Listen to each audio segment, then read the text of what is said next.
क्या आपको मालूम है सन 1800 से इस देश में हिंदू मुस्लिम दंगे हो रहे हैं। 1926 में पूरे देश में दंगे हुए थे। क्या यूपी, लाहौर, मुंबई, तमिलनाडु, कोलकाता सब जगह अलग अलग वक्तों में दंगे होते रहे हैं। तो ये जो एक गंगा जमनी तहजीब है ये कहाँ है? अगर इतने दंगे होते रहे, 100 साल से दंगे हो रहे हैं, तो कहाँ है ये गंगा जमनी तहजीब? चलिए एक और तरह से देखते हैं। आजादी का आंदोलन चला, गांधी जी हमारे लीडर थे, हम सब उन्हें प्यार करते हैं, बहुत आदर करते हैं, कोई इसमें डाउट ही नहीं है। अंबेडकर से गांधी जी का एक बार टकराव हुआ तो गांधी जी ने आमरण अनशन कर दिया अंबेडकर के घर के सामने। ये बात है 1932 की। आखिर में अंबेडकर को झुकना पड़ा, पूना पैक्ट हुआ और अंबेडकर ने एक बात कही जो बहुत प्यारी है, जो मैं गैलीलियो की टक्कर की बात मानता हूं, नेवरदलेस इट मूव्स, उस टक्कर की बात मैं मानता हूं। अंबेडकर ने कहा बात तो मेरी सही है, लेकिन इस वक्त आपकी जान चली जाए ये ठीक नहीं है, क्योंकि अभी देश को आपकी जरूरत है आजादी के लिए, तो मैं अपनी मांग वापस लेता हूं। हालांकि बात तो मेरी सही है। कितनी प्यारी बात थी। उस आमरण अनशन से अंबेडकर को झुकना पड़ा। 1939 कांग्रेस का अधिवेशन तिरुचुरी, सुभाष चंद्र बोस जीत गए थे कांग्रेस अध्यक्ष के लिए, सीतारामैया हार गए थे। लेकिन गांधी जी ने कहा कि नहीं, बोस नहीं बनेंगे वरना मैं छोड़ दूंगा कांग्रेस, ये वो बहुत कुछ टेंट्रम थ्रो किया। तो सुभाष चंद्र बोस ने त्याग पत्र दिया। यहां भी गांधी जी की जिद आगे आई। अंग्रेजों के खिलाफ भी उन्होंने भूख हड़ताल करी तो अंग्रेजों को झुकना पड़ा।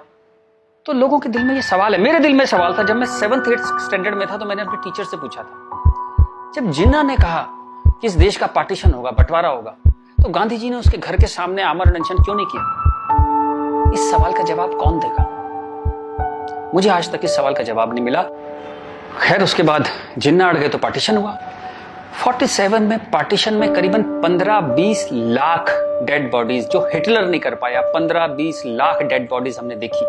कुछ करोड़, 1-1.5 करोड़ लोग यहां से उजड़ के वहां गए, वहां से उजड़ के यहां आए। पूरी ह्यूमन हिस्ट्री में इससे ज्यादा डेंजरस, इससे ज्यादा खतरनाक चीज कुछ नहीं हुई। शायद वो रवांडा टूटसी में जो प्रॉब्लम हुई वही इसकी टक्कर की प्रॉब्लम होगी। सैकड़ों सैकड़ों औरतों को नंगा करके सड़क पे चलाया जाता था, उसे पिंड यात्रा कहते थे। इतनी दर्दनाक चीज, बट ये हुआ क्यों? And who failed? किस वजह से इतना बड़ा पार्टीशन हुआ? सिर्फ एक वजह से कि मुस्लिम्स ने कहा हम आपके साथ नहीं रहेंगे। और आप बकवास आज भी करे जा रहे हो गंगा जमनी तहजीब की, कौमी यकजहती की।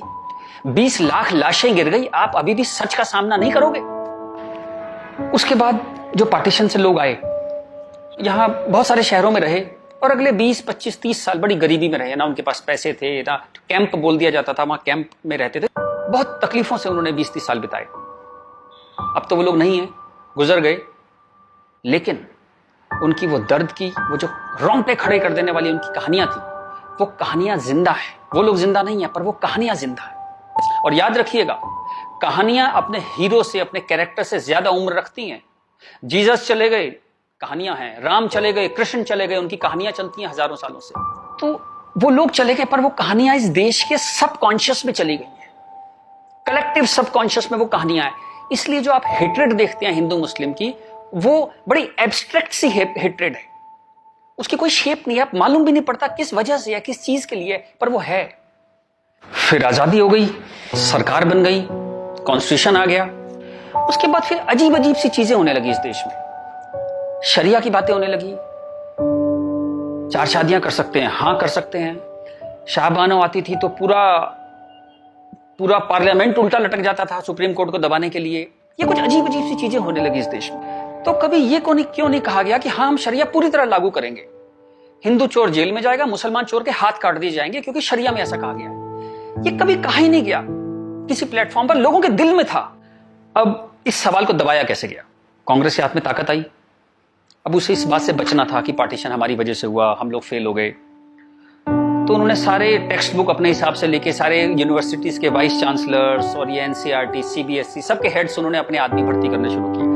उन्हीं लोगों को पद्मश्री देना शुरू किया, उन्हीं लोगों को तमाम मनसब और तमाम तरह की, वो चीफ गेस्ट बनते थे जलसों में। सारी टेक्स्ट बुक वैसी छपने लगी, जहां बस यही बताया जाता था कि दे दिया हमें आजादी, बिना खड़क बिना ढाल। और वो जवाहरलाल नेहरू या फूल लगाते थे और उस बच्चे ने चाचा नेहरू कहते थे। लाइसेंस राज था, सारा प्रेस उन्होंने कंट्रोल किया। और खुद वो बड़े मजे से रोजा इफ्तार की पार्टियों में जाते थे। वो पार्टियां जहां ये बताया जाता था कि कोई मिसट्रस्ट नहीं है इन दोनों कौमों के बीच में, बढ़िया दावतें खा रहे थे, रोजा इफ्तार कर रहे थे। कांग्रेस बिकेम अ मछली मार पार्टी। उन्होंने मुस्लिम वोटों की फिशिंग स्टार्ट कर दी। यहां से फिशिंग स्टार्ट हुई। और अगेन वही बात, कैरेट, एक बार जब बात समझ में आ गई तो फिर जितने नए नए लीडर आने लगे, लालू, मुलायम and so on, Mamata Banerjee, सब वही फिशिंग में लग गए। मैं एक बड़ा इंटरेस्टिंग एक अपना परसेप्शन देना चाहता हूं आपको। ब्रिटिशर्स जो 47 में इंडिया छोड़ के चले गए, मान लीजिए आजादी के बाद वो यहीं रह जाते, मान लीजिए जैसे साउथ अफ्रीका में हुआ, वहां से जब अंग्रेज छोड़ के गए तो सारे अंग्रेज छोड़ के नहीं गए, बहुत सारे अंग्रेज वहीं रह गए अफ्रीका में। आप उनकी क्रिकेट टीम देखते हैं ना, सारे उनके ग्रीम स्मिथ और पोलक और सब उनके एबीडी, सारे उनके प्लेयर्स जो हैं, जो नेशनल हीरोज हैं, वो वाइट हैं। एक दो रबाडा वगैरह, रबाडा और वो सब खेल लेते हैं, बट मोस्टली वाइट्स खेलते हैं। अंग्रेज वहां से छोड़ के नहीं गए, वहीं रह गए। खैर, नेल्सन मंडेला ने वो इतना खूबसूरती से हैंडल किया कि उस देश में भी वरना पार्टीशन होता और ऐसा ही खून बहता, पर वो इतने ही स्मार्टली उन्होंने हैंडल किया। वो एक अलग कहानी है, पढ़िएगा उसके बारे में। इस दुनिया की सबसे इंस्पायरिंग कहानियों में से है जो मंडेला ने किया। Great great guy. खैर, अगर यहां ऐसा होता कि ब्रिटिशर्स यहां रह जाते, तो मैं आपको एक मेरा ये एक आकलन है, तो 20-30 साल बाद एक पॉलिटिकल पार्टी पैदा होती जो उनके वोट की फिशिंग करती, और हमें ये समझाया जाता कि हिंदुस्तानी और ब्रिटिशर्स में कभी कोई झंझट था ही नहीं। They were friends, they were happy. हम मिलके होली, दिवाली, ईद मनाया करते थे। और ये जनरल डायर, ये तो आप झूठी बातें हैं, जलियांवाला बाग में गोली चला दी जनरल डायर ने, ये सब एग्जेजरेशन है, राइट विंगर्स ने पैदा किया है। अगर अंग्रेजों के भी वोट यहां पे होते तो ये झूठ चलता रहा, और Hindus got sick of it. पर कहने का कोई रास्ता नहीं था, कोई आउटलेट नहीं था इस बात को कहने का, कोई ऐसा चेहरा नहीं था वो जिसके साथ वो बात कहते कि वो एम्पैथी से हमारी बात सुनेगा। अब यहां मैं थोड़ी सी डिटूर लेना चाहता हूं। कांग्रेस ने इस देश की बहुत सेवा की है।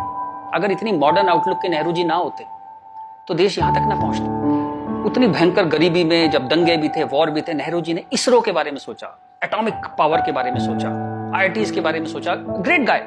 जो उनकी अच्छाइयां वो अच्छाइयां हैं, बट इसी के साथ जो गलतियां भी उन्होंने बहुत बड़ी करी। एक इतनी बड़ी चीज को, एलिफेंट इन द रूम जिसको बोलते हैं, डायनासोर आपके सामने खड़ा था, आप उसे एड्रेस, उसका सॉल्यूशन नहीं निकाल पाए। कम से कम हाँ तो कहते डायनासोर खड़ा है। और झूठ ऐसे ऐसे चलाए, जैसे कश्मीर के बारे में झूठ चलाया। 370 का तो कुछ हो नहीं सकता भाई। महाराजा हरि सिंह ने यही शर्त पे विलय किया था कश्मीर का, क्योंकि 370 उन्होंने तब किया, तो कुछ हो ही नहीं सकता इसका। अब पता लगा ये झूठ है, महाराजा हरि सिंह ने ऐसा कुछ साइन ही नहीं किया था। ये तो दलाल टाइप के लोगों ने 1.5 साल बाद, 1.25 साल बाद लाए 370, और अंबेडकर ने साफ साफ मना किया कि नहीं है ये 370, नहीं लगाऊंगा, इतनी खराब है ये।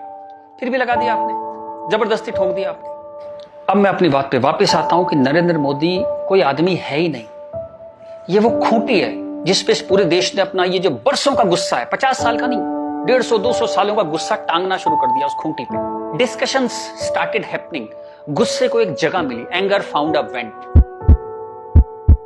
चलिए एक और बात करते हैं। मेरा मानना है कि हम लोग एक एहसान फरामोश कौम है। जी बिल्कुल ठीक सुना आपने, हम एहसान फरामोश लोग हैं।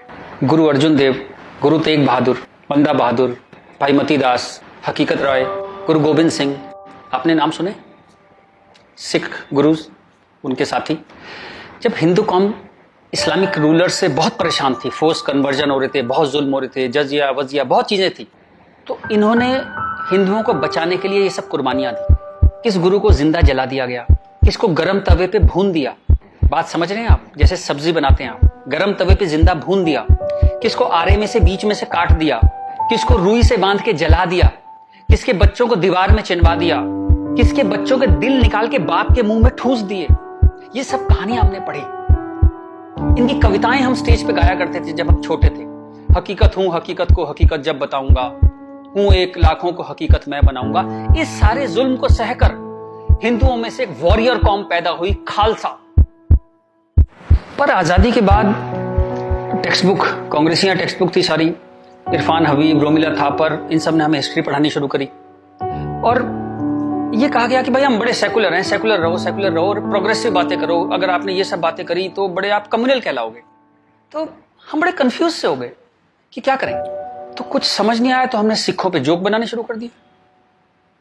कल्पना कीजिए, हिंदुओं में से उठी हुई एक कौम जिसने इतने बलिदान दिए, आज हम उसके ऊपर चुटकुले बनाते हैं। बजाय उस कौम को सिर पे बिठाने के हम उस पर चुटकुले बनाने लगे। चलिए, ये वक्त भी देखा इस देश ने। यहां से प्रॉब्लम शुरू हुई। जिन जिन मुस्लिम रूलर्स के हाथों, जिससे पूरे लंबे वक्त में वो जो हमने तकलीफें सही, जैसे ब्रिटिशर्स के हाथों सही, ब्रिटिशर्स चले गए, उन मुस्लिम लोगों के हाथों जो हमने इतनी तकलीफें सही, उनको आजादी के बाद हम कुछ एड्रेस ही नहीं कर पाए और कंफ्यूज हो गए कि ये सब जुल्म हुए भी थे या नहीं थे। ये गुरुओं ने जो इतनी बलिदान दिए थे, जो इतने सैकड़ों सालों से ये जो गुरुद्वारे बने हुए हैं, ये सच्चे हैं कि नहीं है, या ये मोदी ने बना दिए जाकर चुप चुप के 200-300 साल पहले मोदी ने बना दिए। अंदर ही अंदर एक कैंसर है, इस गुस्से का एक कैंसर है जो इस देश को खाए जा रहा था कई सौ साल से। वो कैंसर पार्टीशन में दिखाई दिया, आपके 2 हाथ काटने पड़े, एक भारत एक पाकिस्तान बन गया, एक बांग्लादेश बन गया, 2 हाथ कट गए आपके अंदर इतना बड़ा कैंसर था। लेकिन आप क्या करते हैं, आप लिपस्टिक लगाते हैं, पाउडर लिपस्टिक लगा के आप कहते हैं भाई everything is well, all is well. चलिए इस प्रॉब्लम को एक और तरह से देखते हैं। तो ये भारत पाकिस्तान बांग्लादेश तीनों को मिला दें तो करीबन 50 करोड़ मुस्लिम लोग हैं यहाँ पे रहते हैं। ये कहां से आए? इतने मुस्लिम तो अरब में भी नहीं है, मिडिल ईस्ट में इतने मुस्लिम नहीं है। इस देश में पारसी भी आए, बुद्ध हैं, राजपूत हैं, सिख हैं, बहुत कौमें हैं, ये क्यों नहीं हो गए 50 करोड़? इस क्वेश्चन का क्या आंसर है? फिर एक दलाल टाइप के जो लोग हैं उन्होंने एक नया नैरेटिव स्टार्ट किया। ये पिछले 25-30 साल से ज्यादा जोर पकड़ा इस नैरेटिव ने, 20-25 साल से, कि ये प्यार से कन्वर्ट हो गए, ये हिंदू ही थे, प्यार से कन्वर्ट हो गए। वेरी गुड, वाह। ये कहा गया सूफी संत आते थे, दरवेश फकीर वकीर आते थे और लोग प्यार से कन्वर्ट हो गए। मैं आपको एक एग्जांपल देता हूं। जैसे हमारा एक बहुत बड़ा देश था, ऐसे एक बहुत बड़ा देश था पर्शिया, वहां पारसी रहते थे और वो कलाओं में, ट्रेड में, एजुकेशन में बहुत ऊपर देश था, उसकी वो पूरी सिविलाइजेशन बहुत हाई पे थी। ये मिडिल एजेस की बात है, मुस्लिम्स का अटैक हुआ, करीबन 25-30 साल में एक भी पारसी जिंदा नहीं बचा, सारे देश छोड़ के भाग गए, मर गए, लूट हत्या बलात्कार, और 25-30 साल में एक नया इस्लामिक मुल्क बन गया। बाद में जिस मुल्क का नाम पड़ा ईरान। सारे पर्शियंस कहां गए? कुछ भाग के तो हिंदुस्तान भी आ गए थे। वो प्यार से कन्वर्ट हो गए। ऐसा प्यार इस दुनिया ने कई बार देखा है, अफ्रीका में, एशिया में, ऐसा प्यार 25-30 कंट्रीज ने बर्दाश्त किया है और वो 25-30 कंट्री टोटल इस्लामिक बन गए।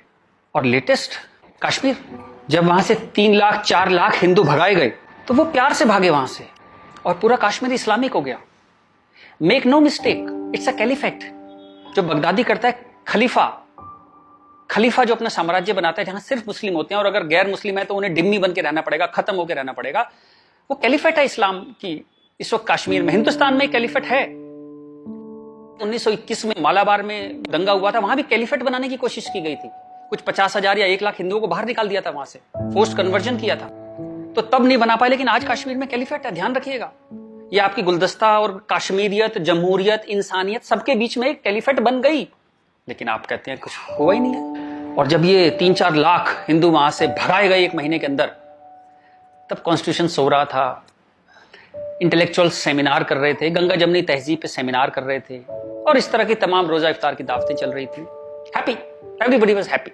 और जो पूरी तरह इस्लामिक नहीं बना, उसके टुकड़े हुए, जैसे हिंदुस्तान के टुकड़े हुए, सूडान के टुकड़े हुए, और आपकी और हमारी जिंदगी में, हमारे लाइफ टाइम में स्वीडन का टुकड़े होंगे। आज से 15-20 साल के अंदर स्वीडन टूट जाएगा। ये एक प्रोसेस है जो पूरी दुनिया में चल रहा है।